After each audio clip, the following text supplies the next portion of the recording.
Hi friends, मेरा नाम है कुणाल। सो गाइस, हमने पिछले क्लास में पढ़ के रखा था फंक्शंस ऑफ सेंट्रल बैंक। उसमें आपको याद होगा, हमने लास्ट पॉइंट आपको बताया था क्रेडिट कंट्रोल के बारे में। हमने कहा था कि क्रेडिट कंट्रोल जो है इसे हम डीप में डिस्कस करेंगे अगले लेक्चर में। तो आज वो लेक्चर आ गई और गाइस आज हम डिस्कस करेंगे आपके साथ क्वांटिटेटिव और क्वालिटेटिव। ठीक है, तो ये दोनों मेथड्स के बारे में हम आज आपको डिस्कस करेंगे। ठीक, तो गाइस चलिए बिना टाइम वेस्ट किए हम आगे बढ़ते हैं। तो गाइस सबसे पहले हमारे पास क्वांटिटेटिव मेथड को हम मॉनेटरी पॉलिसी भी कहते हैं। तो गाइस ये है क्या? तो इसको समझने के लिए मैं आपको सबसे पहले समझाना चाहूँगा इन्फ्लेशन और डिफ्लेशन क्या होता है। सो गाइस, इन्फ्लेशन का मतलब होता है महंगाई। आपने सुना होगा बच्चों, जब भी महंगाई आती है तो होता क्या है, कोई भी गुड्स एंड सर्विसेज की जो प्राइसेस है वो बढ़ जाती है। आपने बहुत सुना होगा, है ना। और बच्चों एक होता है मंदी, जिसे हम डिफ्लेशन कहते हैं। मतलब मार्केट बहुत कम है और सब चीज़ बहुत सस्ते में आपको मिल रहा है, उसे हम डिफ्लेशन कहते हैं। तो बच्चों इन्फ्लेशन का मतलब होता है महंगाई, डिफ्लेशन का मतलब होता है मंदी। अब मैं आपको एक आश्चर्यचकित बात बताऊं, एकदम शॉकिंग आपको एक बात बताऊं कि इन्फ्लेशन हो या डिफ्लेशन हो, दोनों की वजह हम कॉमन पीपल है। हम कॉमन पीपल के कारण इन्फ्लेशन भी होता है, डिफ्लेशन भी होता है। तो ये कैसे?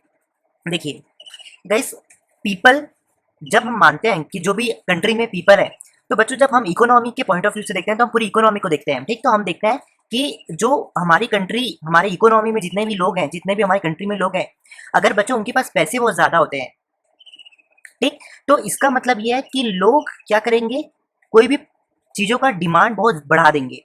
समझ रहे हो मेरी बात? अगर कोई भी लोग के पास गाइस पैसा बहुत ज़्यादा है, भर भर के है, तो वो क्या करेगा, डिमांड बढ़ा देगा। मतलब अगर आपके पास बहुत सारा पैसा आ गया, आप क्या करोगे, उस पैसे को उड़ाओगे, कभी ये वाला सामान लोगे, कभी वो वाली सर्विस लोगे। तो ऐसे ऐसे करके क्या करोगे, आप बहुत सारी चीज़ को खरीदोगे, बहुत सारा सर्विस को यूज़ करोगे।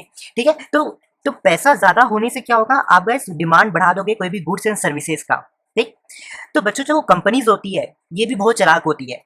ठीक, जो भी कंपनीज गुड्स एंड सर्विसेज बनाती है ये भी बहुत चालाक होती है। इन्हें पता चल जाता है कि यार लोगों के पास पैसा इस बार बहुत ज़्यादा है। ठीक, तो वो सोचते हैं कि यार जब लोगों के पास पैसा ज़्यादा है तो क्यों ना हम अपनी गुड्स एंड सर्विसेज की प्राइस को बढ़ा दें, क्योंकि उनको पता है कि अगर वो प्राइस ज़्यादा बढ़ाएंगे तो उनको प्रॉफिट भी ज़्यादा होगा।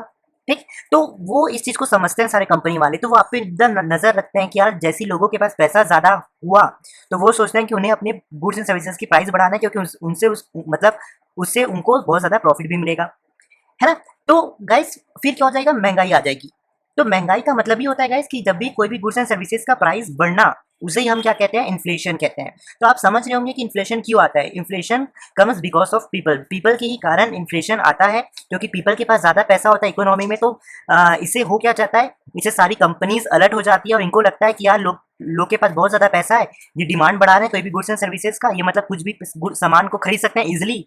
तो ये क्या करते हैं, अपनी गुड्स एंड सर्विसेज की प्राइस मार्केट में बढ़ाना चालू कर देते हैं, क्योंकि इनको ज़्यादा प्रॉफिट होता है। तो बच्चों ये जब प्राइस को बढ़ाने लगते हैं तो जिसके उसके कारण क्या होता है, सब कंपनीज प्राइस बढ़ाने लगती है, तो मार्केट में या फिर इकोनॉमी में इन्फ्लेशन आने लगता है, मतलब महंगाई आने लगती है।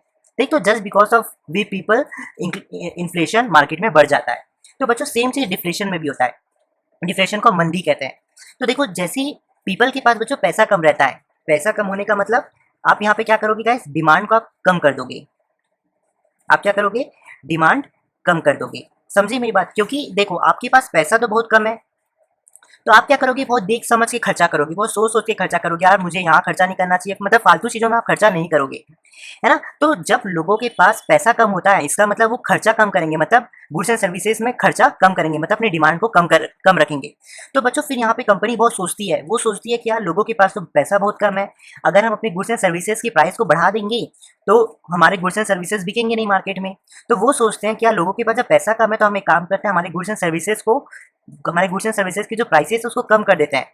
उनको लगता है कि भाई अगर हम प्राइस को बढ़ा देंगे और कोई खरीदेगा ही नहीं तो प्रॉफिट तो होगा ही नहीं, इससे अच्छा है प्राइस कम रखो, एटलीस्ट कोई लोग खरीदेगा और हमें थोड़ा बहुत तो प्रॉफिट होगा। ये कंपनी सोचती है। तो बच्चों इसके कारण क्या हो जाता है, जैसे हर चीज़ का प्राइस गिरने लगता है ना, तो ऐसा माना जाता है कि इकोनॉमी में डिफ्लेशन आ रहा है, मतलब मंदी आ रही है। ठीक, तो ये होता है गाइस इन्फ्लेशन और डिफ्लेशन। तो होपफुली आप समझ गए होंगे कि इन्फ्लेशन और डिफ्लेशन किस तरीके से आता है। तो गाइस देखिए, कोई भी कंट्री में इन्फ्लेशन होना मतलब महंगाई बढ़ना भी ठीक नहीं है, कोई कंट्री में डिफ्लेशन बढ़ना मतलब मंदी भी बढ़ना ठीक नहीं है। इन्फ्लेशन हो या डिफ्लेशन दोनों ही ठीक नहीं है। तो आरबीआई कहती है कि इन्फ्लेशन और डिफ्लेशन के बीच में, दोनों के बीच में क्या होना चाहिए, एक बैलेंस होना चाहिए। मतलब ना ज़्यादा इन्फ्लेशन होना चाहिए, ना ज़्यादा महंगाई होनी चाहिए, ना ज़्यादा मंदी होनी चाहिए। दोनों क्या होना चाहिए, बराबर होना चाहिए। इन्फ्लेशन भी ज़्यादा नहीं, डिफ्लेशन भी ज़्यादा नहीं, दोनों क्या बराबर होना चाहिए। तो ये हमारी आरबीआई कहती है। ठीक। तो गाइस आरबीआई का ये कहना है कि अगर हमें इन्फ्लेशन और डिफ्लेशन को कंट्रोल में लाना है तो इसके लिए हमें एक सिंपल सा फंडा फॉलो करना पड़ेगा। तो वो फंडा ये है कि आरबीआई कहती है कि जब भी इन्फ्लेशन होगा मार्केट में, तो इन्फ्लेशन होता क्यों है, क्योंकि लोगों के पास मनी, ये क्या है, इट इज मनी, है ना, ये क्या है, मनी है। तो जब भी लोगों के पास पैसा ज्यादा होता है जिसके कारण इन्फ्लेशन होता है, तो आरबीआई कहती है कि काम करो कि लोगों के पास जो पैसा है, जो लोगों के पास मनी है, इसको ही कम कर दो। जब आप लोगों के पास जो भर के पैसा है, इसको आप अपने आप कम कर दोगे तो लोग क्या करेंगे, अपने आप ही डिमांड को भी कम कर देंगे। तो इसके कारण क्या हो जाएगा, इन्फ्लेशन खत्म हो जाएगा। और सेम चीज आरबीआई कहती है कि भाई डिफ्लेशन अगर होगा मार्केट में, तो डिफ्लेशन क्यों होता है, इसका मेन रीजन है क्योंकि लोगों के पास पैसा कम होता है, इसके कारण वो डिमांड भी कम करते हैं। तो आरबीआई कहती है एक काम करो, जैसे डिफ्लेशन आएगा ना, तो एक काम करना, हम लोगों को पैसा, मतलब लोगों के पास जो मनी है उनको ज्यादा देंगे, कैसे भी कोई भी तरीके से लोगों लोगों के पास हम ज्यादा से ज्यादा पैसा पहुंचाएंगे, कि लोगों के पास पैसा ज्यादा आएगा तो वो क्या करेंगे, डिमांड भी अपनी बढ़ा देंगे, तो जिसके कारण डिफ्लेशन भी क्या हो जाएगा, खत्म हो जाएगा। ठीक। तो गाइस ये चीज थी आरबीआई का कहने का मतलब। तो पहले चीज में मैंने आपको बताया कि इन्फ्लेशन क्यों आता है। इन्फ्लेशन इसलिए आता है क्योंकि लोगों के पास पैसे ज्यादा होते हैं, पैसे ज्यादा होते हैं तो ज्यादा इस्तेमाल करते हैं पैसे को, डिमांड बढ़ा देते हैं कोई भी गुड्स एंड सर्विसेज का, जिसके कारण कंपनीज को लगता है कि लोग हमारे सामान या गुड्स एंड सर्विसेज को इजीली खरीद लेंगे, तो प्राइस बढ़ा देते हैं, प्राइस बढ़ाते रहते हैं, तो पूरी इकोनॉमी में इन्फ्लेशन आ जाती है। ठीक। और डिफ्लेशन में हमने समझा कि लोगों के पास पैसे कम होते हैं जिसके कारण डिमांड कम करते हैं कोई भी गुड्स एंड सर्विसेज का, तो कंपनी को उनके उनके ऊपर दया आ जाती है। वो सोचते हैं कि लोग कुछ हमारा सामान खरीद लेते हैं, वो क्या कर देते हैं, प्राइस कम कर देते हैं। प्राइस कम करने के कारण क्या हो जाता है, पूरी इकोनॉमी में डिफ्लेशन आ जाती है। अब फिर आरबीआई ने हमें सॉल्यूशन बताया। आरबीआई ने कहा कि इन्फ्लेशन जब भी आए तो इन्फ्लेशन आने का रीजन है लोगों के पास पैसा ज्यादा होना। तो एक काम करो, लोगों के पास जो पैसा ज्यादा है उसी को कम कर दो, तो लोग अपने आप डिमांड कम कर देंगे और इन्फ्लेशन अपने आप खत्म हो जाएगा। और आरबीआई ये भी कहती है कि जिस समय भी डिफ्लेशन हो, मतलब लोगों के पास पैसा कम है, तो एक काम करो, लोगों को पैसा ज्यादा से ज्यादा दो, जिसके कारण वो डिमांड भी बढ़ा देंगे और जिसके कारण डिफ्लेशन भी खत्म हो जाएगा। तो आरबीआई क्या करती है, ये दोनों चीज को इस तरीके से क्या करती है, मैनेज करके चलती है। ठीक है। तो ये बेसिक चीज थी जो मैंने आपको बताई। अब गाइस इस आरबीआई की ये जो पर्पस है, इसको, ये तो आरबीआई का बेसिक फंडा है। ठीक है। तो गाइस इसको, इस चीज को इंप्लीमेंट करने के लिए हमारे पास 4 मेथड होते हैं। ठीक। तो इन 4 मेथड की हेल्प से हम क्या करते हैं, ये आरबीआई का जो कहना है इसको फॉलो करते हैं। तो चलिए सबसे पहला हमारे पास है बैंक रेट पॉलिसी। देखिए बैंक रेट पॉलिसी क्या होता है, आप सभी का ही जानता है कि जब भी कोई भी पब्लिक कोई भी कमर्शियल बैंक से लोन लेती है, तो उस लोन में आपको इंटरेस्ट रेट देना पड़ता है। ठीक। मतलब मान लीजिए कि ये आप हो, ठीक, और ये बैंक है, आपने क्या किया, बैंक से लिया ₹2000 का लोन। ठीक। तो गाइस आपको फ्यूचर में बैंक को क्या करना पड़ेगा, बैंक को ₹2000 तो देना पड़ेगा, साथ ही साथ बच्चों कुछ पैसा आपको इंटरेस्ट में भी देना पड़ेगा। ठीक। तो ये बैंक आपको बताती है कि अगर आप कोई भी पब्लिक हमसे लोन लेती है तो उसको 10% देना, मतलब 2% देना पड़ेगा इंटरेस्ट, 3% देना पड़ेगा, कुछ भी हो सकता है। तो मतलब आप जब बैंक से लोन लेते हो कोई भी अमाउंट का, तो जब आप बैंक को वापस उस पैसे को दोगे तो आपको वो वाली अमाउंट तो देनी पड़ेगी जितना आपने लिया था, साथ ही साथ कुछ पैसा आपको एक्स्ट्रा बैंक को देना पड़ेगा। ठीक है। तो ये इंटरेस्ट को हम कहते हैं इंटरेस्ट रेट। तो बच्चों जिस तरीके से पब्लिक और कमर्शियल बैंक के बीच में इस तरीके का इंटरेस्ट रेट होता है, वैसे ही कमर्शियल बैंक और आरबीआई के बीच में भी होता है। जिस तरीके से पब्लिक कमर्शियल बैंक से लोन लेती है, वैसे कमर्शियल बैंक क्या करती है, आरबीआई से लोन लेती है।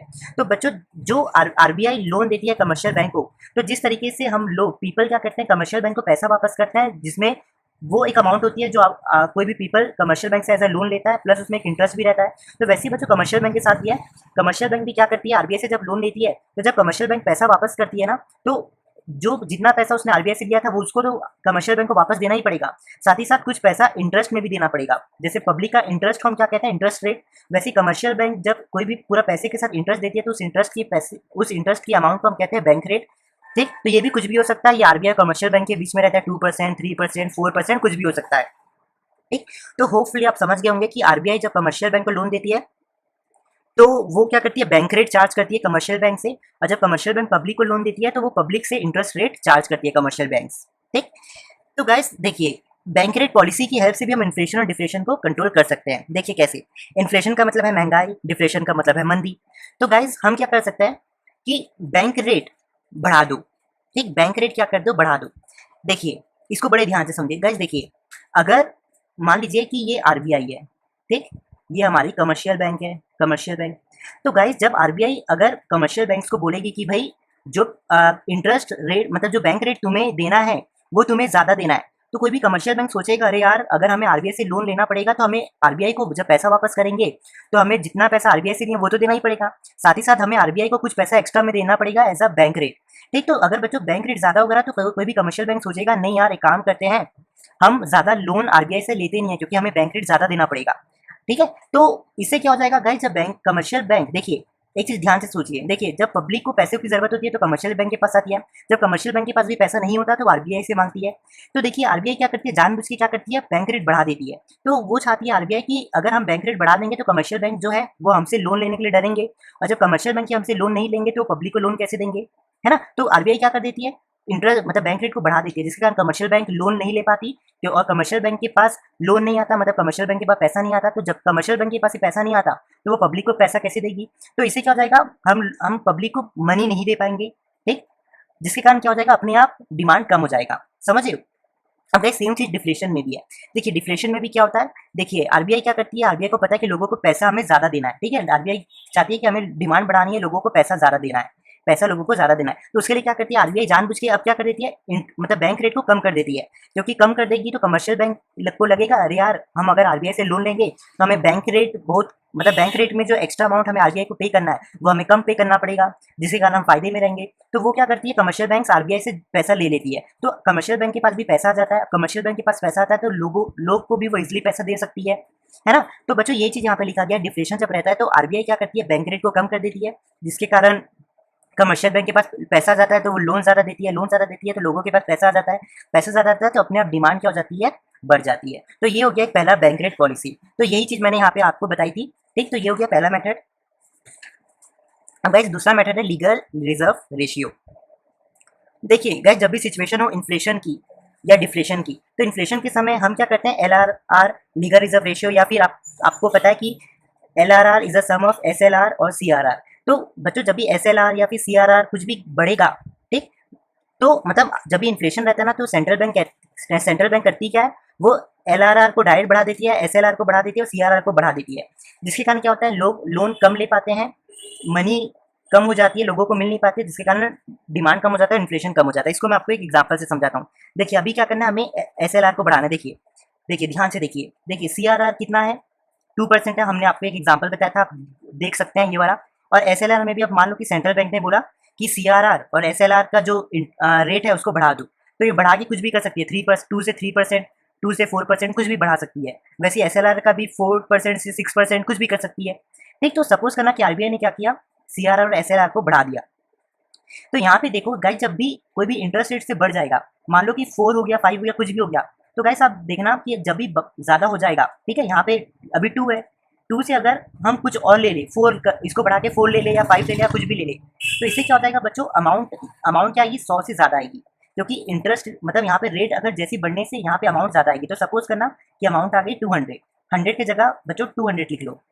ठीक, अब बच्चों 100 की जगह 200 लिख लो। ठीक, ये हो गया CRR। वैसे ही सेंट्रल बैंक ने बोला कि हम SLR भी बढ़ा देंगे, मतलब 4% से कुछ भी बढ़ा सकते हैं, 5%, 6%। तो बच्चों जब भी SLR भी बढ़ जाएगा 5 से या 6%, कितना भी, तो बच्चों कितना भी बढ़ जाए, यहाँ पे 4 से अगर ज़्यादा भी बढ़ेगा ना, कितना भी बढ़ जाए, 5 बढ़े, 6 बढ़े, 7 बढ़े, तो बच्चों यहाँ पे अमाउंट क्या हो जाएगी, ज़्यादा आ जाएगी, मतलब मान लो कि 300 आ गई। ठीक, तो अब मैंने आपको बताया था कि LRR हम कैसे निकालते हैं, CRR प्लस SLR। तो अब गाइस यहाँ पे एक नया अमाउंट हमने क्या किया, 100 प्लस 300, कितना आ गया, 400 आ गया। ठीक, क्योंकि हमें पता है LRR CRR प्लस SLR होता है। CRR हमें 100 दिया है तो 100 प्लस 300 आप करोगे तो 400 आएगा। अब गैस हमने आपको बताया था कि जब भी हम लोन देते हैं तो उसमें से हम डिपॉजिट माइनस LRR कर देते हैं। तो मान लो डिपॉजिट है 5000, अब गैस 300 की जगह हम 400 लिख देते हैं। तो देखिए तो क्या हो जाएगा गैस, यहाँ पे क्या हो जाएगा, रुपीज़ 4600 हो जाएगा। तो यहाँ पे आपने क्या देखा कि जब भी आरबीआई ने CRR या SLR को बढ़ा दिया, जिसके कारण हमारा LRR बढ़ा आया, जिसके कारण हमारा जो लोन की अमाउंट है वो क्या हो गई, कम हो गई। तो बच्चों यहाँ पे मैं वही समझाना चाहता हूँ कि देखिए जब भी इन्फ्लेशन होता है तो सेंट्रल बैंक क्या कर देती है, जानबूझ के LRR, SLR या CRR को बढ़ा देती है, क्योंकि उससे लोन की अमाउंट कम हो जाती है। लोन की अमाउंट कम हो जाती है तो कमर्शियल बैंक पब्लिक को ज़्यादा लोन नहीं दे पाएंगे, तो पब्लिक के पास मनी कम हो जाएगी, मनी कम हो जाएगी तो अपने आप इन्फ्लेशन भी कम हो जाएगा। सेम चीज़ बच्चों डिफ्लेशन में भी है, इसको मैं आपको समझाता हूँ। देखिए डिफ्लेशन में क्या है, मान लीजिए कि अब आरबीआई ने सोचा अब ये सब कट कर दो, 300 भी कट कर दो, 400 भी कट कर दो और ये 4600 भी कट कर दो और यहाँ भी कट कर दो। अब सब जो कि CRR और SLR सेंट्रल बैंक ने कम कर दिया, मतलब मान लो CRR 2 से 1% कर दिया, ठीक, SLR 4% से 3% या 2% या 1% कर दिया, कुछ भी कम कर दिया। तो देखिए बच्चों, जब भी CRR SLR कम होगा तो यहाँ पे बच्चों अमाउंट क्या आएगी, कम आएगी, मतलब 100 से क्या आएगी, कम आएगी, मतलब मान लो 50 आ गई, ठीक। अब मतलब वैसे ही SLR भी हमारी सेंट्रल बैंक ने बोला कि भाई हम SLR भी कम कर देंगे, तो मान लो 4 से वो क्या कर दी, कम कर दी, कितना भी कम कर सकती है, ठीक है, 3.5, 3%, 2%। तो बच्चों कितना भी यहाँ पे लिखोगे 2% या 3%, तो देखना अमाउंट क्या आएगी, 200 से कम आएगी। तो मान लो यहाँ पे 50 आया, ठीक, जस्ट फॉर एन एग्जाम्पल 200 से कम। अब हमने आपको बताया LRR को जब आप CRR प्लस SLR करोगे, मतलब 50 प्लस 50 करोगे, तो ये क्या आ गया, 100 आ गया। अब हमने आपको बताया था कि लोन निकालने के डिपॉजिट माइनस LRR कर दो, तो देखो 5000 माइनस यहाँ पे आप कर दो 100, तो कितना आएगा बच्चों, 4900। तो बच्चों ये लोन की अमाउंट क्या होगी, बढ़ गई। तो बच्चों यहाँ पे मैं यही चीज समझाने की कोशिश कर रहा हूँ कि देखिए डिफ्लेशन जब रहता है तो आरबीआई क्या करती है, जानबूझ के LRR को डायरेक्ट कम कर देती है या फिर SLR और CRR को कम कर देती है, क्योंकि उससे क्या हो जाता है, लोन की अमाउंट ज्यादा आती है। देखिए यहाँ पे जैसे हमने कम किया, जिसके कारण अमाउंट कम आई LRR की, जिसके कारण LRR को जब हमने सम किया तो 100 आया, 100 आने के कारण जो हमारा लोन की अमाउंट है ये क्या आ गई, ज्यादा आ गई। अब लोन की अमाउंट बच्चों ज्यादा आ गई तो कमर्शियल बैंक के पास पैसा ज्यादा आएगा पब्लिक को लोन देने के लिए, तो अब क्या कर देगी, कमर्शियल बैंक पीपल को ज़्यादा पैसा देने लगेगी, ज़्यादा पैसा देने लगेगी तो लोग क्या करेंगे, अपनी डिमांड या अपनी डिमांड को क्या कर देंगे, बढ़ा देंगे। तो इससे क्या हो जाएगा, डिफ्लेशन अपने आप खत्म हो जाएगा। ठीक, तो ये है एक और एक सिस्टम लीगल रिजर्व रेशियो का। होपफुली गाइस इसे समझ गए होंगे आप। गाइस मुझे यहाँ पे आगे बढ़ने से पहले मुझे आपको और एक चीज़ बतानी है कि गाइस कभी कभी एग्जाम्स में आपको ऐसे पूछ दे कि भाई बताओ कि LRR की हेल्प से किस तरीके से आप क्वांटिटेटिव मेथड से या फिर क्रेडिट कंट्रोल से आप किस तरीके से LRR का इन्फ्लेशन को कंट्रोल कर सकते हो। ठीक, तो ऐसे पूछ दे तो आपको बस क्या करना है, SLR और CRR को नहीं लिखना, बाकी पूरी चीज को एक्सप्लेन कर देना है। ठीक, अगर वैसे अगर आपको सिर्फ SLR पूछा तो आप ये बस CRR और LRR को मत लिखना और बाकी पूरा सेम एक्सप्लेन कर देना। अगर आपको पूछेगा कि भाई कैश रिजर्व रेशियो से बताइए कि किस तरीके से हम क्रेडिट कंट्रोल कर सकते हैं CRR की हेल्प से, ठीक, तो आप क्या करना, LRR और SLR को छुपा देना और पूरी चीज को एक्सप्लेन कर देना। ठीक, तो गाइस ये एक चीज था जो मुझे बतानी थी। अब गाइस है हमारे पास अगला रिवर्स रेपो रेट। अब गाइस रिवर्स रेपो रेट में क्या होता है, जब भी इन्फ्लेशन का सिचुएशन होता है तो सेंट्रल बैंक क्या करती है, डिपॉजिट को बढ़ा देती है, मतलब वो कहती है कि सभी कमर्शियल बैंक को कि तुम्हें अगर डिपॉजिट करना है तो कर दो, क्योंकि रिपो रेट ज्यादा है, जिसके कारण लोग कमर्शियल बैंक के पास पैसा कम होगा, मनी कम होगी और डिमांड भी कम होगी। इसे ध्यान से समझिए। मान लीजिए सेंट्रल बैंक है, मान लीजिए ये कमर्शियल बैंक है, ठीक, ये है सेंट्रल बैंक, ये है commercial bank. Central bank commercial bank से कहती है कि तुम्हें अगर हमारे पास डिपॉजिट डालना है तो तुम डाल दो, ठीक। तो कमर्शियल बैंक सपोज करना गाइस 100 रुपीज, कमर्शियल बैंक ने क्या किया, 100 रुपीज का डिपॉजिट किया, तो सेंट्रल बैंक कहना चाह रही है कि अगर तुम 100 रुपीज का डिपॉजिट करोगे तो कमर्शियल बैंक मतलब सेंट्रल बैंक कमर्शियल बैंक को ये कह रही है कि अगर तुम 100 का डिपॉजिट करोगे तो इसमें हम तुम्हें एक्स्ट्रा पैसा देंगे, ठीक है, वापस से फ्यूचर में। तो गाइस ये एक सिस्टम चलता है जैसे हमने अभी डिस्कस किया। तो यही चीज सेंट्रल बैंक कमर्शियल बैंक को कहती है कि तुम हमारे पास डिपॉजिट कर दो पैसे जो भी तुम्हारे पास है, अगर तुम डिपॉजिट करोगे तो हम तुम्हें पैसा ज्यादा देंगे, मतलब जितना पैसा तुमने हमारे पास डिपॉजिट किया वो पैसा तो तुम्हें मिलेगा ही। जैसे यहाँ पे आप देख सकते हैं कमर्शियल बैंक ने सेंट्रल बैंक के पास 100 रुपीज डिपॉजिट किया, तो सेंट्रल बैंक ने क्या किया, 100 रुपीज तो दिया ही वापस फ्यूचर में कमर्शियल बैंक को, साथ ही साथ कुछ पैसा एक्स्ट्रा में दिया। तो यही चीज यहाँ पे सेंट्रल बैंक कहना चाह रही है कमर्शियल बैंक को कि अगर कमर्शियल बैंक के पास जो पैसा है, अगर कमर्शियल बैंक वो पैसे को हमारे पास डिपॉजिट करेगी तो हम उनको क्या करेंगे, रिपो रेट मतलब एक्स्ट्रा पैसा ज्यादा देंगे। समझ रहे हो, रिपो रेट का मतलब ये एक्स्ट्रा पैसा हम क्या करेंगे, ज्यादा देंगे। तो बच्चों ध्यान से देखो, जब अगर कमर्शियल बैंक के पास जो भी पैसा है, अगर वो उस पैसे को सेंट्रल मतलब कमर्शियल बैंक के पास जो भी पैसा अगर वो सेंट्रल बैंक के पास रख देगी तो कहीं ना कहीं कमर्शियल बैंक के पास जो पैसा है वो क्या हो जाएगा, कम हो जाएगा। बैंक मतलब कमर्शियल बैंक के पास जो बैंक कैश है वो क्या हो जाएगी, कम हो जाएगी। अब बच्चों कमर्शियल बैंक के पास जब बैंक कैश कम हो जाएगी तो कमर्शियल बैंक लोन कम दे पाएंगे पीपल को, तो पीपल को बच्चों मनी क्या मिलेगी, कम मिलेगी, ठीक। क्योंकि कमर्शियल बैंक ने क्या किया, क्योंकि कमर्शियल बैंक ने सारा पैसा सेंट्रल बैंक में डिपॉजिट कर दिया, जिसके कारण उनके पास अभी पैसे की कमी हो गई, तो इसके कारण वो पब्लिक को लोन देना कम करेंगे, जिसके कारण लोगों के पास मनी कम आएगी, लोगों के पास मनी कम आएगी तो लोग अपने आप कोई भी गुड्स एंड सर्विसेज की डिमांड को कम कर देंगे, ठीक। अब इस वैसे ही डिफ्लेशन में भी होता है। डिफ्लेशन में हमारी सेंट्रल बैंक, यहाँ पे मैं वापस बना रहा, हमारी सेंट्रल बैंक ये है, कमर्शियल बैंक ये है। अब यहाँ पे डिफ्लेशन में हमारी सेंट्रल बैंक कमर्शियल बैंक को कहती है कि हम तुम्हें लोन दे देते हैं, ठीक। तो गाइस अब आपको पता है कि जब भी हम लोन लेते हैं तो उसके बदले में कमर्शियल बैंक को फ्यूचर में क्या करना पड़ेगा, मतलब मान लीजिए कमर्शियल बैंक ने अगर सेंट्रल बैंक से लोन लिया तो सेंट्रल बैंक को फ्यूचर में मतलब कमर्शियल बैंक को फ्यूचर में क्या करना पड़ेगा, लोन की अमाउंट तो देनी पड़ेगी, साथ ही साथ कुछ एक्स्ट्रा अमाउंट सेंट्रल बैंक को भी देना पड़ेगा, है ना। ये होता है लोन वाले केस में। तो गाइस यहाँ पे जो सेंट्रल बैंक है डिफ्लेशन वाले केस में कहती है सभी कमर्शियल बैंक को कि अगर तुम्हें लोन चाहिए तो हम तुम्हें लोन देंगे, ठीक। और साथ ही साथ सेंट्रल बैंक कमर्शियल बैंक को कहती है कि जब तुम हमें लोन का पैसा वापस करोगे फ्यूचर में, तो तुम हमें वो लोन के अमाउंट तो देना ही। मतलब सपोज करना कि सेंट्रल बैंक ने कमर्शियल बैंक को 100 रुपीज़ दिया, तो सेंट्रल बैंक कह रही है कमर्शियल बैंक को कि जब तुम फ्यूचर में हमें लोन का पैसा वापस करोगे, मतलब 100 रुपये वापस करोगे, तो साथ ही साथ तुम्हें कुछ पैसा हमें एक्स्ट्रा में देना पड़ता है, ठीक, एज अ इंटरेस्ट चार्ज। तो वो जो इंटरेस्ट है, इंटरेस्ट चार्ज, वो हम तुमसे बहुत कम लेंगे, ठीक है। तो गाइस इसका मतलब होता है रिपो रेट का कम होने का मतलब है कि एक्स्ट्रा जो मनी है वो मतलब जो सेंट्रल बैंक कमर्शियल बैंक से चार्ज करेगी जब कमर्शियल बैंक पैसा वापस देगी तो वो बहुत कम रहेगा। तो बच्चों इससे कमर्शियल बैंक बहुत खुश हो जाते हैं, वो सोचते हैं अरे यार लोन भी मिल रहा है और जब हमें लोन को वापस चुकाना है सेंट्रल बैंक को तो वो उस लोन में हमें जो एक्स्ट्रा पैसा देना है वो भी बहुत कम देना है। तो इससे वो क्या हो जाते हैं, बहुत खुश हो जाते हैं। तो इससे हो क्या जाता है बच्चों, जब भी डिफ्लेशन होता है तो सेंट्रल बैंक क्या करती है, ऑफर देती है कमर्शियल बैंक को कि तुम लोन ले लो, क्योंकि रिपो रेट कम है तो कम इजीली कमर्शियल बैंक क्या कर लेती है, ज़्यादा पैसा ले लेती है। अब बच्चों जैसे सेंट्रल बैंक के पास पैसा आ जाता है लोन का, मतलब कमर्शियल बैंक के पास जो बैंक कैश है ये बढ़ जाता है, क्योंकि सेंट्रल बैंक ने उन्हें क्या किया, पैसा दिया तो उनके पास जो पैसा है वो क्या हो गया, बढ़ गया। तो अब वो क्या करेगी, लोन ज़्यादा देगी तो लोगों के पास पैसा ज़्यादा आ जाएगा, मनी ज़्यादा आ जाएगी, जिसके कारण क्या हो जाएगा, लोग के पास पैसा ज़्यादा हो जाएगा तो वो क्या करेंगे, कुछ भी गुड्स एंड सर्विसेज की डिमांड को बढ़ा देंगे, तो डिफ्लेशन क्या हो जाएगा, खत्म हो जाएगा। तो ये था गाइस रिवर्स रिपो रेट। अब गाइस हमारे पास है एक ओपन मार्केट ऑपरेशन। देखिए ओपन मार्केट ऑपरेशन में क्या होता है, हम सेल और परचेज करते हैं कुछ भी शेयर्स या बॉन्ड्स का, जिसके कारण हम इन्फ्लेशन और डिफ्लेशन आरबीआई क्या करती है, बैलेंस कर लेती है।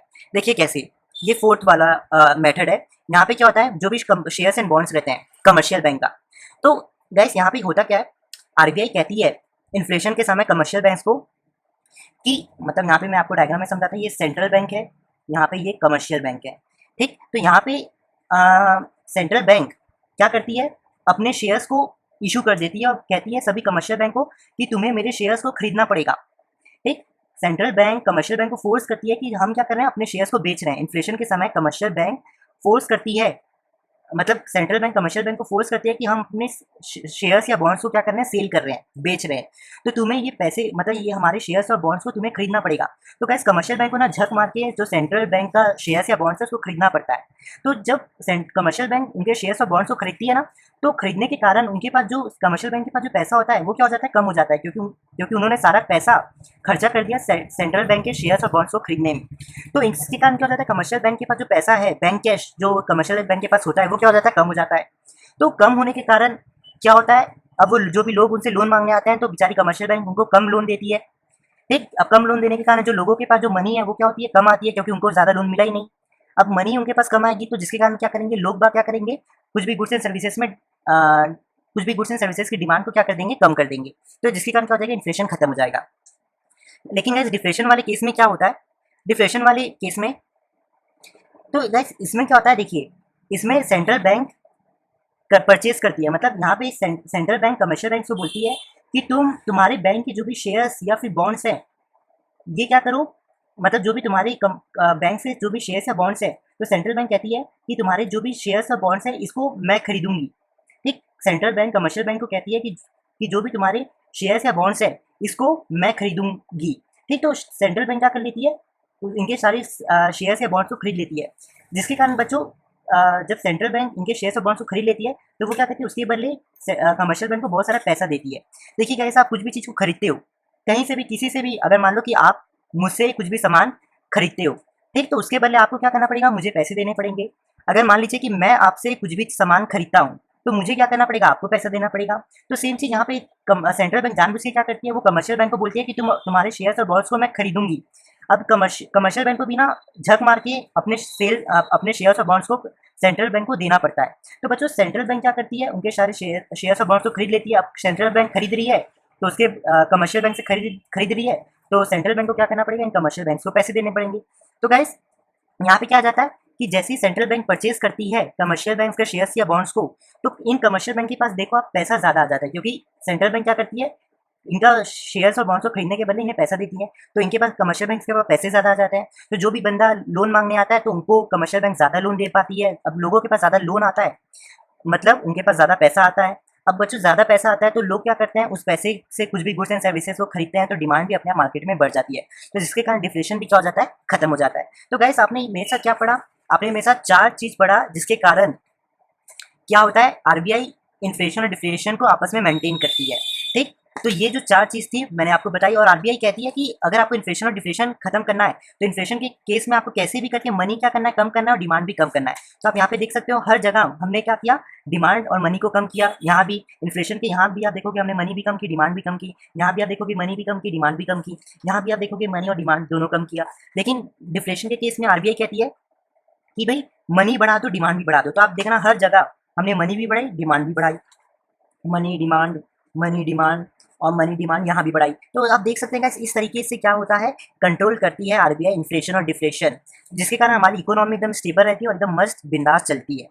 ठीक, तो गाइस ये तो हो गया हमारा क्वांटिटेटिव। ठीक, अब गाइस हम बढ़ते हैं क्वालिटेटिव मेथड के इसके ऊपर। तो गाइस क्वालिटेटिव मेथड ये रहा। ठीक, तो गाइस क्वालिटेटिव मेथड कुछ नहीं, ये तो बड़ा इजी है। सबसे पहला रेशनिंग ऑफ क्रेडिट। देखिए रेशनिंग ऑफ क्रेडिट में क्या होता है, central banks orders commercial banks not to give credit for a certain purpose और टू अ पर्टिकुलर सेक्टर। अब गाइस देखिए इन्फ्लेशन हो या डिफ्लेशन हो, इसमें आरबीआई क्या मतलब सेंट्रल बैंक क्या कहती है, ये कमर्शियल बैंक को कहती है कि देखो भाई तुम क्या करो इन्फ्लेशन के केस में, क्योंकि इन्फ्लेशन के केस में हमें क्या करना है, मनी को कम करना है, डिमांड को कम करना है। तो सेंट्रल बैंक कहती है कि देखो अगर अभी इन्फ्लेशन का समय है तो सेंट्रल बैंक कमर्शियल बैंक को कहती है कि तुम लोगों को क्रेडिट मतलब लोन बहुत कम देना। ठीक, और उनको देना सिर्फ सर्टेन पर्पसेस के लिए, मतलब हर किसी को कोई भी पर्पस के लिए किसी को पैसा मत देना, लेकिन बहुत कुछ कुछ चीज़ों के लिए ही पैसा देना, हर इसके लिए पैसा मत देना। तो इससे क्या हो जाएगा, हर लोग को पैसा नहीं मिलेगा, पैसा नहीं मिलेगा तो वो डिमांड कम कर देंगे अपने आप। तो ये होता है गैस रेशनिंग ऑफ क्रेडिट। दूसरा है gas regulation of consumer credit. तो गैस इसमें क्या होता है, सेंट्रल बैंक जानबूझ के क्या करती है, वो कहती है before providing loan, commercial bank को कहती है कि अगर आपको लोन प्रोवाइड करना है उसके पहले आपको क्या करना है, अगर इन्फ्लेशन है तो आपको सभी चीज़ों को डिफिकल्ट कर देना, मतलब इजी नहीं रखना, हर चीज़ों को क्या करना है, डिफिकल्ट कर देना है। मतलब जो भी लोग लोन मांगने आएगा तो उसको क्या कर दो, बहुत उलझा दो कि वो लोन ना ले पाए, मतलब डॉक्यूमेंट वर्क को बढ़ा दो कि जिसके कारण क्या होता है, जो भी लोग लोन लेने आया है वो कंझट के मारे लोन ले ही ना। ठीक, तो ये एक तरीके का आरबीआई का मतलब सेंट्रल बैंक का तरीका होता है इन्फ्लेशन के समय कि लोगों को अवॉइड करना कि वो ज़्यादा से ज़्यादा लोन ले, क्योंकि वो लोन ले कम लेंगे तो उनके पास मनी कम रहेगी और डिमांड भी कम रहेगी। लेकिन डिफ्लेशन के केस में जस्ट ऑपोजिट होता है। डिफ्लेशन के केस में सेंट्रल बैंक चाहती है कि कमर्शियल बैंक ज़्यादा से ज़्यादा लोन दे, लोन ज़्यादा देगी तो लोगों के पास पैसा ज़्यादा आएगा और वो डिमांड बढ़ा देंगे। तो डिफ्लेशन में क्या होता है, आरबीआई कहती है कि सारी चीज़ों को ईजी रखना, जो भी लोन देना है उसको ईजिली लोन दे देना। ठीक, ज़्यादा डॉक्यूमेंट वर्क भी मत रखना, तो लोग इजिली लोन ले लेते हैं, उनके पास पैसा जाता है और वो डिमांड क्या कर देते हैं, बढ़ा देते हैं, तो डिफ्लेशन खत्म हो जाता है। ये होता है रेगुलेशन ऑफ कंज्यूमर क्रेडिट। अब एक चेंज इन मार्जिनल रिक्वायरमेंट क्या होता है, देखिए मार्जिनल रिक्वायरमेंट का एक फॉर्मूला होता है security amount minus loan amount. RBI कहती है कि मान लीजिए कि कोई भी व्यक्ति अगर 50 रुपीज़ का लोन लेता है तो तुम क्या करो, उस बंदे से सिक्योरिटी की अमाउंट ज़्यादा लो, मतलब 100 रुपये ले लो। मतलब गाइस आरबीआई का रूल है कि जो भी बंदा लोन लेने आता है, कोई भी अमाउंट का लोन लेने आता है, उससे ज़्यादा तुम उसकी सिक्योरिटी को रख लो। मतलब मान लो माय डियर फ्रेंड्स, आपने 2 लाख का लोन लेने आए, किससे, कोई भी कमर्शियल बैंक के पास आप गए और कहे कि भाई मुझे 2 लाख का लोन देना है, तो कमर्शियल बैंक क्या करेगा, वो आपको बोलेगा कि तुम्हें अगर 2 लाख का लोन चाहिए तो तुम्हें 2 लाख से ज़्यादा सिक्योरिटी की अमाउंट रखनी पड़ेगी, मतलब मान लो कि 3 लाख रुपए। ठीक, तो ऐसा कमर्शियल बैंक कहती है सभी व्यक्तियों को जो लोन लेने आता है। ठीक, मतलब अगर तुम्हें 2 लाख का लोन चाहिए तो तुम्हें उसके लिए हमारे पास सिक्योरिटी 3 लाख की रखनी पड़ेगी। तो बच्चों ये यहाँ पे आप देख सकते हो मार्जिनल रिक्वायरमेंट क्या होता है, जो भी सिक्योरिटी अमाउंट माइनस आप लोन अमाउंट कर दो तो कितना आएगा, यहाँ पे 1 लाख रुपीज़ आएगा, 3 लाख माइनस 1 लाख। तो बच्चों ये जो 3 लाख माइनस 2 लाख करोगे तो 1 लाख आएगा। तो बच्चों ये 1 लाख क्या कराएगी, मार्जिनल रिक्वायरमेंट कराएगी। अब मुद्दा ये है कि सिक्योरिटी क्या है, बच्चों सिक्योरिटी मतलब कोलेटरल होता है जो आपको क्या करना पड़ता है, बैंक के पास रखना पड़ता है। मतलब मान लीजिए आपको प्लान है कि यार मैं कार खरीदूँ, आपको कार खरीदना है, उसके लिए आपको 6 लाख रुपए चाहिए। ठीक, तो आप गए कमर्शियल बैंक के पास और कमर्शियल बैंक को बोले कि भाई मुझे कार खरीदने के लिए 6 लाख रुपए चाहिए। तो कमर्शियल बैंक बोली कि तुम्हें चाहिए 6 लाख रुपए। तो कमर्शियल बैंक सभी व्यक्तियों से कहती है जो लोन लेने आता है कि अगर तुम्हें 6 लाख रुपए चाहिए तो तुम्हें 6 लाख से ज़्यादा बड़ी सिक्योरिटी हमें देना पड़ेगा। मतलब अगर 6 लाख का लोन चाहिए तो तुम एक काम करो, तुम हमें 8 लाख का कोलेट्रल या सिक्योरिटी दे दो। अब ये सिक्योरिटी मतलब आपका बच्चों सिक्योरिटी कुछ भी हो सकता है, घर, जो भी 8 लाख रुपए का हो, जैसे घर, प्रॉपर्टी, ये क्यों कमर्शियल बैंक लेती है? इसका ये वजह है कि देखो, मान लो कि इन फ्यूचर में अपने लोन अमाउंट दे नहीं पाई, तो कमर्शियल बैंक क्या कर सकती है, आपकी जो भी प्रॉपर्टी या चीज, जो भी प्रॉपर्टी या कुछ भी चीज जो आपने as a security commercial bank के पास रखी है, तो कमर्शियल बैंक क्या कर सकती है, आपकी वो प्रॉपर्टी को बेच के क्या कर सकते हैं, अपना पूरा पैसा वसूल कर सकती है। तो इसी की वजह से एक सिक्योरिटी अमाउंट क्या करती है कमर्शियल बैंक, सभी व्यक्तियों से मांगती है जो लोन लेने आता है। तो आपने 6 लाख की गाड़ी, अगर 6 लाख की गाड़ी आपको खरीदना, उसके लिए आपको लोन चाहिए, तो आपको क्या करना पड़ेगा, 6 लाख से ज्यादा सिक्योरिटी कमर्शियल बैंक के पास रखना पड़ेगा। मान लो कि 8 लाख, अब 8 लाख माइनस 6 लाख करोगे तो क्या आएगा, 2 लाख आएगा। तो बच्चों ये जो 2 लाख रुपीज है, this will considered as your marginal requirement. ठीक, तो इसकी भी हेल्प से हम क्या कर देते हैं, इन्फ्लेशन और डिफ्लेशन को बहुत ज्यादा कम कर देते हैं। अब गाइस अगला है मॉरल फ्यूजन। मॉरल फ्यूजन का मतलब क्या होता है गाइस, यहाँ पे सिंपल सा बहुत है, यहाँ पे सेंट्रल बैंक डायरेक्टली कॉल करती है कमर्शियल बैंक्स को और उनको एकदम धमका देती है, उनको बोलती है कि बेटा तुम लोग अपने लोन के ऑपरेशंस को, मतलब जो भी तुम लोन देते हो उसको कंट्रोल में देना, मतलब बड़े ध्यान से देना। मतलब कमर्शियल बैंक का ये कहना है कि अगर मार्केट में इन्फ्लेशन ज्यादा है, लोगों के पास पैसा ज्यादा है, तो सेंट्रल बैंक सभी कमर्शियल बैंक को कॉल करके बोलती है कि भाई तुम सभी लोगों को पैसा एज अ लोन कम देना, ठीक है। और वैसे ही अगर डिफ्लेशन होता है तो सेंट्रल बैंक कमर्शियल बैंक को कॉल करके बोलती है कि भाई इस बार लोन लोगों को ज्यादा देना कि उनके पास पैसा आ जाए और ज्यादा से ज्यादा खर्चा करे। तो मॉरल फ्यूजन सिंपल सा है, वो सिंपल सा कॉल करती है कमर्शियल बैंक को और उनको सीधी बात में समझा देती है कि तुम्हें ये सिस्टम फॉलो करना, बड़े ध्यान से काम करना है। तो गैस इस तरीके से हमारा, मैंने आपको बताया कि हमारा क्वांटिटेटिव और क्वालिटेटिव मेथड जो है वो क्या करता है, काम करता है, और इसको हम मॉनेटरी पॉलिसी भी कहते हैं। तो गाइस होपफुली आज आपने मेरे साथ समझ लिया होगा कि क्रेडिट कंट्रोल जो हमने पिछली क्लास में छोड़ के रखा था ये क्या होता है, ठीक है। तो गाइस इसी के साथ मैं चलता हूँ और आपसे कहता हूँ कि आपको हमारी ई बुक लेनी हो तो ले सकते हैं। एक तरीके का पीडीएफ है, नोट्स, क्वेश्चन आंसर, सीबीएसई में आ चुके क्वेश्चन, आने वाले क्वेश्चन, न्यूमेरिकल क्वेश्चन, हर वो चीज़ विद सॉल्यूशंस आपको प्रोवाइड किया गया है। किस तरीके से डाउनलोड करना हमारी वेबसाइट से कर सकते हैं या फिर हमें व्हाट्सएप भी आप कर सकते हैं। व्हाट्सएप नंबर कमेंट बॉक्स में दिया है, साथ ही साथ डिस्क्रिप्शन बॉक्स में भी डाल के रखा है, ठीक। वहाँ से हमें व्हाट्सएप करके आप हमसे पीडीएफ डिमांड कर सकते हैं। Thank you.